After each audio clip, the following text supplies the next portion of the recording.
Saudações, seguidores do Paratinga Sucesso. Hoje estou aqui com o Thiago, ele que escreveu um livro sobre Paratinga, e eu vou passar aqui a voz para que ele possa se apresentar. Olá a todos que assistem Paratinga Sucesso, muito obrigado, Henrique, pelo espaço, muito obrigado você que assiste. Meu nome é Thiago, sou jornalista formado pela Universidade Federal de Goiás e eu escrevi recentemente um livro sobre a história recente de Paratinga, chamado História de Paratinga, cujo lançamento vai ocorrer na cidade em dezembro desse ano na Filarmônica. Certo. Thiago, eu gostaria que você falasse o porquê escrever sobre Paratinga, o que te inspirou a isso.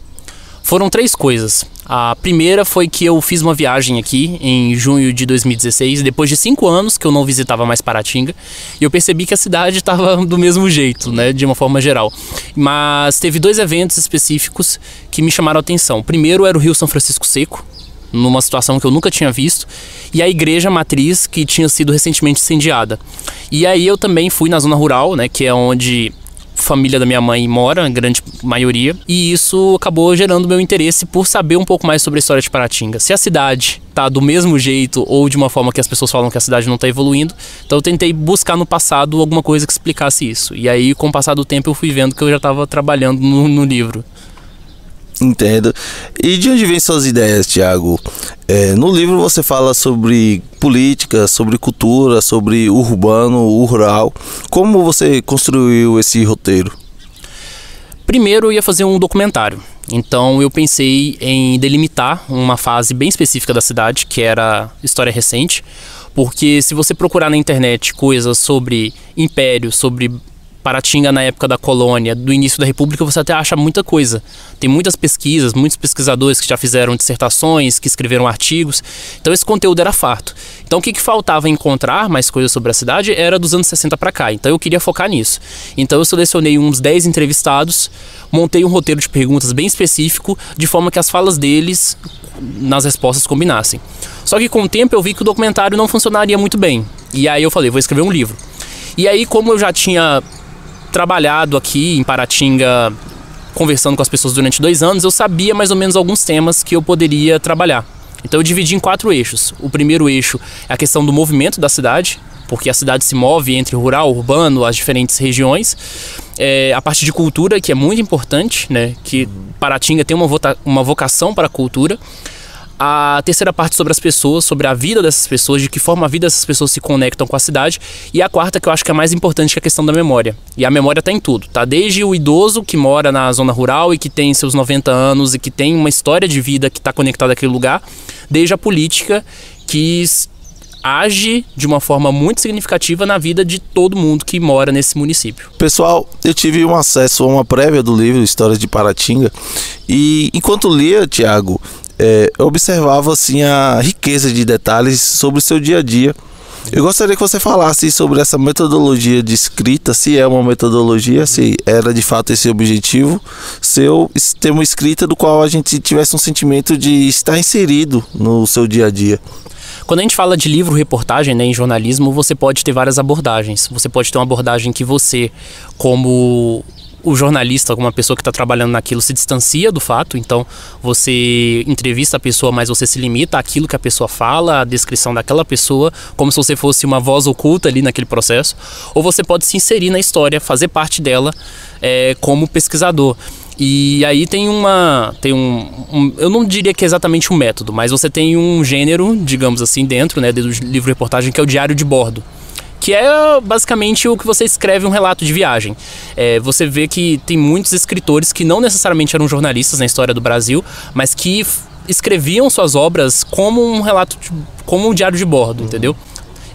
Alguns de uma forma mais aprofundada, outros de uma forma mais distanciada. Se você pegar, por exemplo, Os Sertões, né? Os Sertões, ele tem um capítulo que fala de uma forma mais teórica sobre a questão do Brasil, a questão geográfica, e você tem uma parte em que o autor está participando ali, exatamente do cenário, que é a Guerra de Canudos.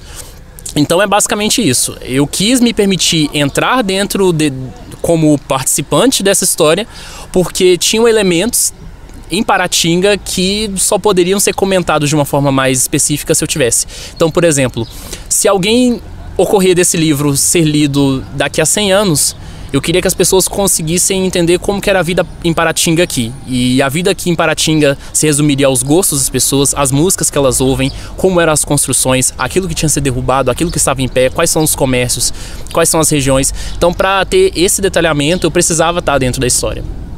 Tiago, qual dos seus textos sobre as histórias de Paratinga deu mais trabalho para escrever?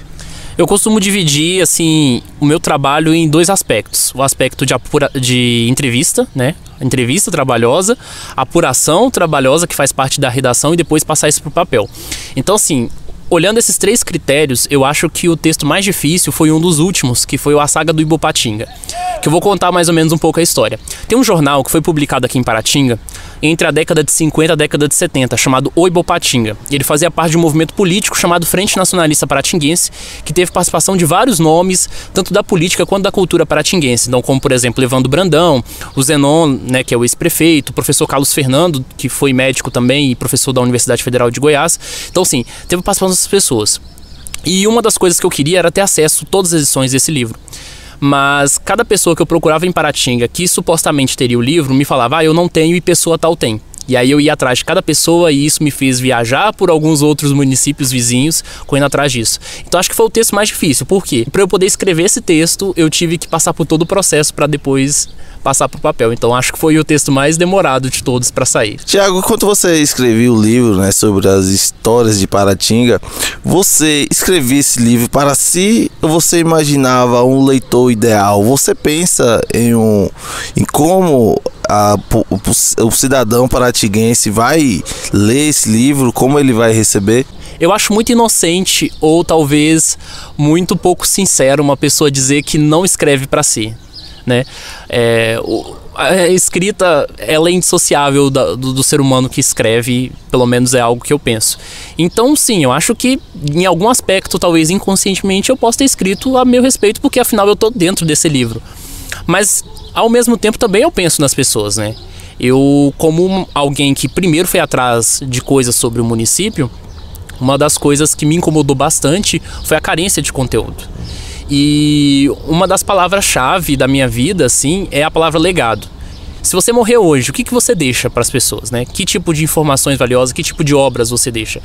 Então, quando eu escrevi o livro, eu sempre fiquei pensando nisso. O que Paratinga, ao longo das suas gerações, deixou para as pessoas? O leitor ideal, ele é essa pessoa que tem essa sensibilidade de olhar para o seu passado, de olhar para a sua família, de olhar para a sua trajetória e pensar, tá, o que as pessoas que vieram antes de mim fizeram para que eu estivesse nesse ponto, sabe? Então eu acho que memória é algo muito forte. Para quem for ler o livro vai perceber isso, que a questão da memória é muito relevante, né? E a memória, ela tá em tudo. A memória de Paratinga é algo muito desprezado. E quando a gente fala de memória, a gente não fala somente do paço municipal do prédio que está sendo largado às traças, digamos assim. Eu também falo daquela pessoa idosa que mora numa região rural, que tem 100 anos, que vai morrer e não tem um texto sobre ela, não tem um vídeo sobre ela, não tem uma imagem sobre ela, sobre a história de vida dela e a história daquele lugar. Porque quando a pessoa morre, uma parte da história daquele lugar morre junto com a pessoa.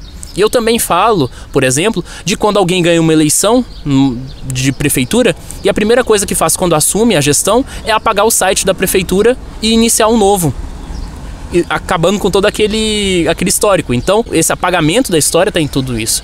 E quando eu elaboro um livro, eu tenho mais possibilidade de deixar esse registro permanente na mão de várias pessoas. E que as pessoas podem ter o acesso, que as pessoas podem ter um julgamento sobre aquilo que é produzido e, enfim, tornar proveito e talvez tentar entender um pouco de como era Paratinga em 2016, 2017, 2018 ou 2019. E para finalizar, eu gostaria que você falasse sobre o lançamento desse livro, Histórias de Paratinga, quando o cidadão paratinguense ele poderá adquirir o seu livro. Então, o História de Paratinga, tem uma versão preliminar dele, ainda está passando por mudanças, vai ser lançado por uma editora de Goiânia, que é a cidade onde eu moro, chamada Cânone. Então o livro está em processo de revisão, é previsto que ele seja lançado aqui em Paratinga, dia 28 de dezembro de 2019, na Filarmônica, então vai ter um evento, e isso ainda a gente ainda está organizando, então qualquer informação mais detalhada Eu conto com a Paratinga Sucesso até para divulgar. E vai ser um negócio bem tranquilo. Então quem quiser adquirir vai poder conversar diretamente. Eu posso fazer autógrafos, vai ter essas coisas.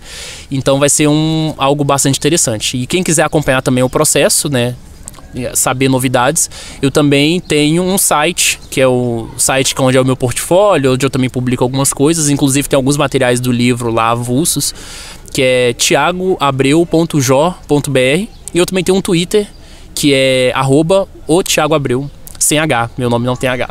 É isso. Valeu, muito obrigado pela atenção. Valeu. Muito obrigado. Obrigado a você que está assistindo. Enfim, muito obrigado pelo espaço.